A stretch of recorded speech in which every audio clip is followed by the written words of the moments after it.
कष्टाने लिहिली यशोगाथा, मटाणे गावाला मिळाला पहिला वकील, आईवडिलांच्या त्यागाला मिळाले फळ. मुलगा शिकला पाहिजे या एका ध्येयासाठी आईवडिलांनी आयुष्यभर केलेली मोलमजुरी आज सार्थकी लागली. देवळा तालुक्यातील मटाणे गावाने आज इतिहास रचला आहे. या गावच्या मातीतून पहिला वकील घडला आहे. जितेंद्रचे वडील अशोक संभाजी निकम आणि आई शीलाबाई निकम यांनी पोटाला चिमटा देऊन मोलमजुरी करून मुलाला शिकवले.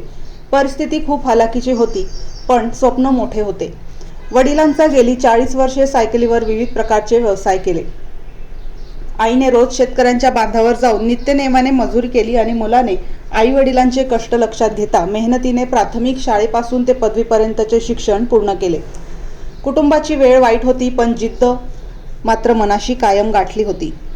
शिक्षण पूर्ण केल्यानंतर जितेंद्रने कुटुंबाला हातभार लावण्यासाठी खासगी नोकरी केली, पण मनात मात्र कायद्याची पदवी घेण्याची इच्छा होती.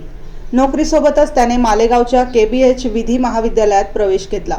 दिवसभर काम, रात्री अभ्यास या कष्टातून त्याने LLB पदवी चांगल्या गुणांनी संपादन केली. आज जितेंद्र वकील झाल्याची बातमी समजताच मटाणे गावात आनंदोत्सव साजरा होत आहे. गावातील पहिला वकील झाल्याने आईवडिलांच्या डोळ्यात आनंदाश्रू आहेत आणि गावकऱ्यांकडून त्याचे सर्वत्र कौतुक होत आहे. गरिबी, अडचणी आणि नोकरीचा ताण यावर मात करून जितेंद्रने दाखवून दिले की जिद्द असेल तर कुठलेही शिखर गाठता येते. मटाणे गावाच्या या सुपुत्राला स्टार लक्ष मराठीतर्फे हार्दिक शुभेच्छा.